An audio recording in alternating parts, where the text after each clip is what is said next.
Hello, Flat Earth researchers, debaters and debunkers. Santa here is a very elusive character. For many years of our lives we might well have believed that he existed, and then we came to realise that it was just a bunch of storytelling. So it's kind of funny but also quite sad and frustrating at the same time that when you do something simple like let the Santa go and he falls through the air, you have people getting into heated debates and arguments, and there's lots of animosity and crossed wires and misunderstandings when people are discussing what they believe the cause of gravity to be, and even the effects that we see, or whether there is any such thing as gravity in the first place. And it doesn't matter whether someone's coming from a standpoint of defending a belief in a globe, or whether it's a flat earth with an alternative view of what gravity is to the mainstream narrative. There's so much confusion and misunderstandings I see where people are talking over each other, and the problem often comes when people are using a label that has one or more interpretation depending on what kind of standpoint you're coming from. And it's always been my aim with this channel to be as clear as possible, to try and define and determine what we really see, what we can really measure, what we can really observe happening, and what we can or cannot then postulate from that. So even in mainstream science, it's been well known since classical physics for hundreds of years that objects in the air have a certain property of weight when they are suspended in the air, and that's talked about in terms of acceleration. So acceleration is used to describe weight, and so you have F equals ma, and there's no debate that when you hold something in your hand it will have weight. And then when you let it go, there is acceleration, because it's going from a point of being stationary and then moving up to be a certain speed. So there's acceleration the moment you let something go, right? But then it appears that objects reach a constant speed, a terminal velocity, and they don't continue to accelerate.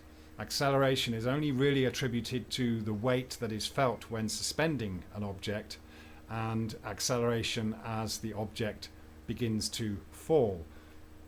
But then in so-called free fall, it is considered by scientists to be weightless, and mathematically you can also do that by cancelling out forces and talking about pseudo forces. So it's well accepted in the scientific community, whether they believe or associate that with being on a globe in a heliocentric model or not. The fact of the matter is that an object will accelerate when you let it go, and then it will fall down, for want of a better word, at a constant speed. And then when it impacts the ground, it will impact with greater weight than it actually has.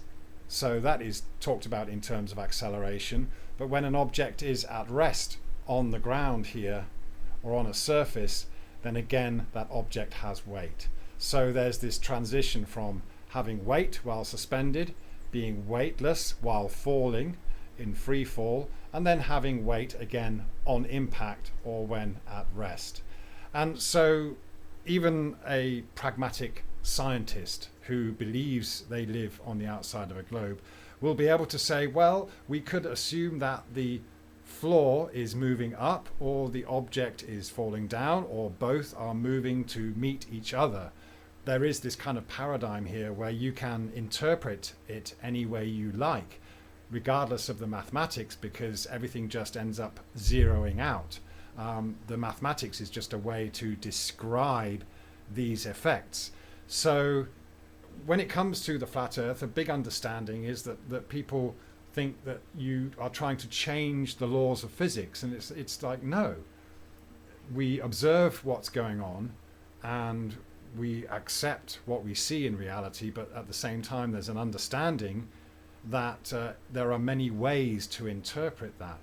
So what I've done is put together a chart with the aim of creating some clarity when it comes to using certain labels and the descriptions attached to those labels, just basically describing what we see in reality and what we can attribute that to in terms of reference frames. That being inertial reference frames. That's a reference frame that's moving with acceleration, okay, it's speeding up, okay, or a reference frame that is either in constant motion at a constant velocity or stationary, which is effectively the same. Yeah, so we can think about our reference frame as being a vehicle, or you can think of it as the entire Earth. It doesn't really matter, and then we take away any other ideas that we're in a gravitational field, and we look at whether direction or movement or acceleration can cause the effects that we see happening in reality. So let me just switch over to this one, and we will then see this chart here that I put together, and I'll just go straight through it, okay, and try and kind of pick up on the things that I've thought about while doing this, and of course welcome your feedback to it as well.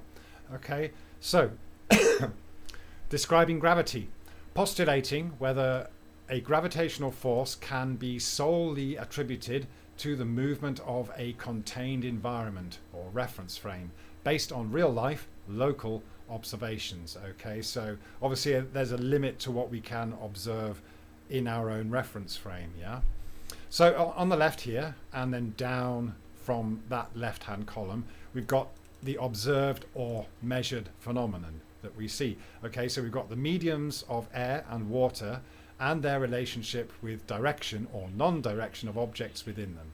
Okay, so we've got these layers of density of air and water. Okay, that's what we see in reality. That's how it is. And then we have this relationship of the objects that are placed within them, whether they are less dense or more dense, and they rise or they fall depending on that density relationship. Okay, and then on the right here, contained reference frames. Okay, so we're just basically trying to discern the two different types of reference frame, but there are three. There's two categories, but they fall into there's three in altogether. So the question here is the observed measured phenomenon characteristic of the medium or dense mass within it being in a container that is non-inertial or accelerating, or inertial, and that would be at a constant speed or constant velocity, sorry, or at zero velocity, so hence the two. Okay, so basically here I've got this column here, non-inertial acceleration in pink, okay, and then inertial, so the two types of inertial, we've got something moving along at a constant velocity and something that is not moving along at all. And you have to kind of maybe do some thought experiments in this sense, but if you, for example, are in a moving vehicle that's going along in a straight line at a constant speed or a constant velocity, that's really no different to being stationary, right? You might be sat in a stationary car or a train or an aircraft, or you might be in an aircraft that is moving at a constant speed. In that sense, regardless of whether gravity is holding you in your seat, that direction at a constant speed doesn't give you, or doesn't give a mass any kind of direction. Okay, so it's the same. So if you were in free space, just floating around with no gravitational field, then objects within a reference frame or a container that is either moving at a constant speed or stationary won't have any direction within that container. They'll just be floating about unless something pushes them. You know, you push a bubble of floating air, floating water or something like that, yeah, or a balloon, yeah, or even another floating mass, yeah, just like you see people supposedly doing on the ISS. They're just pushing bags of water around, and yeah, so there's no real direction unless a force is applied by something or someone else. But that container is supposed to be moving at a constant speed, and so there's no acceleration. It's different, right?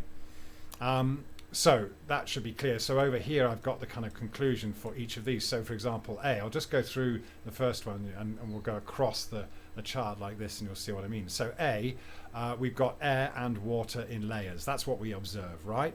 And what can we attribute that to? Well, we can attribute that to being in a non-inertial or an accelerating reference frame. Just as you could take a bucket on a string, and with water at the bottom of the bucket, if you keep it spinning, then that water will stay at the bottom of the bucket. And again, if you accelerated it in a straight line, but this is continually accelerating, getting faster and faster, never reaching a constant speed, then you could also attribute that happening to this air and water in layers of density. And that's what we see in the real world, okay? So you could assume that there is some kind of acceleration causing these layers of density, whether it's going around in a circle or it's constant acceleration in a straight line. You could assume that. With constant velocity and zero velocity being an inertial reference frame, you wouldn't get these layers of air and water in density. So the conclusion there for that specific compartmentalized aspect of what we see in reality, layers of water and air on top of each other, and of course other liquids and gases in layers of density, but they have to be pretty much manufactured or extracted and isolated. So in the real world, what we see is the air, and yes, it has a pressure gradient, and so does the water. All right, so you could ask then, does external acceleration cause compression or gradients of pressure and density within those mediums? That's maybe, again, that's more about, that can be more postulation rather than something that we could actually really know for sure. Basically, when we see air and water in layers, we can conclude, based on the physics that we know, that these layers of air and water in their layers of density are happening in a non-inertial or accelerating frame. Okay, so that's that. With B, air and water are not in layers. So just as you see in the vomit comet when they're just floating about, balls of water floating about, then okay, it's not an accelerating frame, but you could say it's in an inertial frame with a constant velocity. It's going at a constant speed, which is the same as zero velocity, not moving, stationary. Okay, so all right, there's a tick for acceleration where we see layers of density. If we didn't see layers of density, if we saw just water lakes in kind of bubbles and stuff, then we could definitely say that we are in some kind of inertial reference frame, right? That's not accelerating. So on to C. Dense objects on the ground at rest have weight. Yeah, they do. And as we talked about, when something's on the ground, on a surface, mathematically it is considered to be accelerating in order to give it weight. Okay, so yes, we could say in that sense, in the mathematical sense, that something on the ground being pressed to the surface is experiencing acceleration, or you could attribute that to an accelerating reference frame. Okay, non-inertial. And would you get that same effect in an inertial reference frame where there's constant velocity and zero velocity?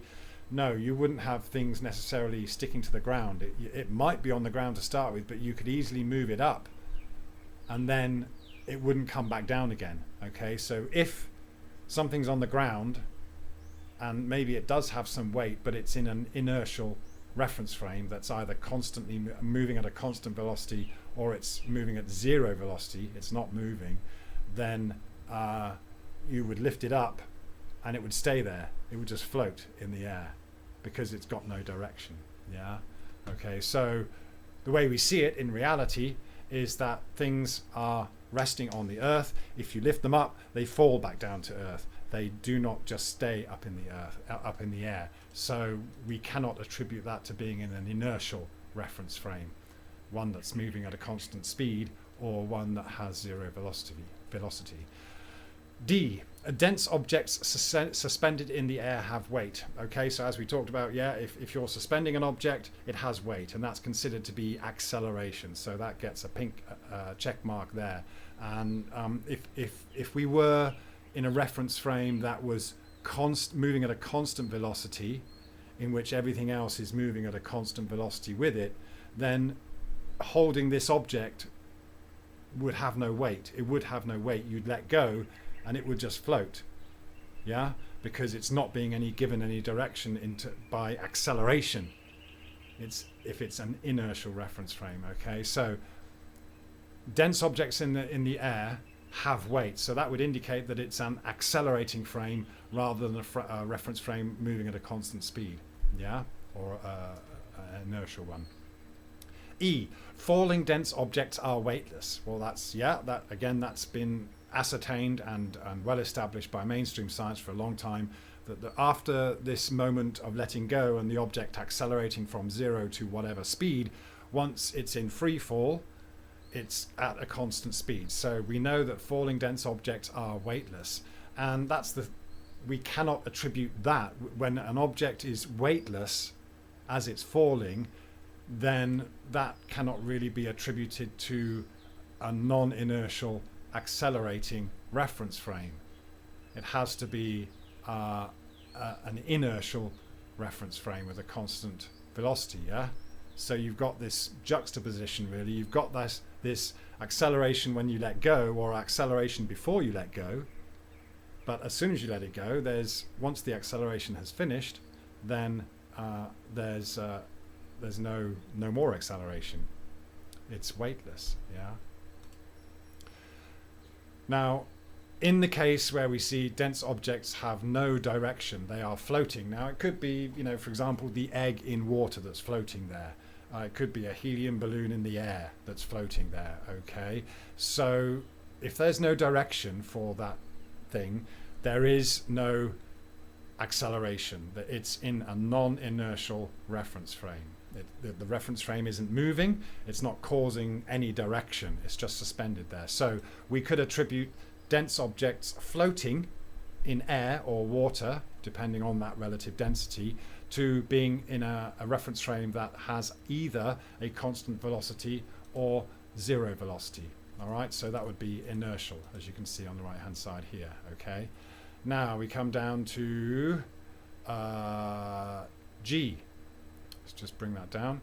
Dense objects have direction, up and down. Again, the relative density depends on whether it's something in water or the air, and that can affect whether it goes up and down in that medium, right? But we're just talking about up and down. So dense objects have direction, whether it's up or down. Then in that sense we can talk about non-inertial acceleration, an accelerating reference frame where objects are actually given direction.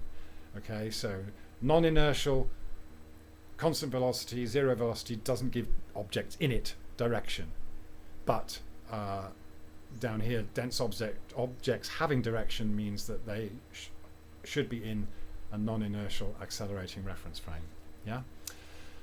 H, a dense object suspended accelerates down at the moment of release. So yeah, what we've just talked about, there's that acceleration from 0 as you're holding it with weight to becoming at a constant velocity. So there is that point where a dense object suspended accelerates down at the moment of release. Yes, so we could, in that sense, we're talking about acceleration.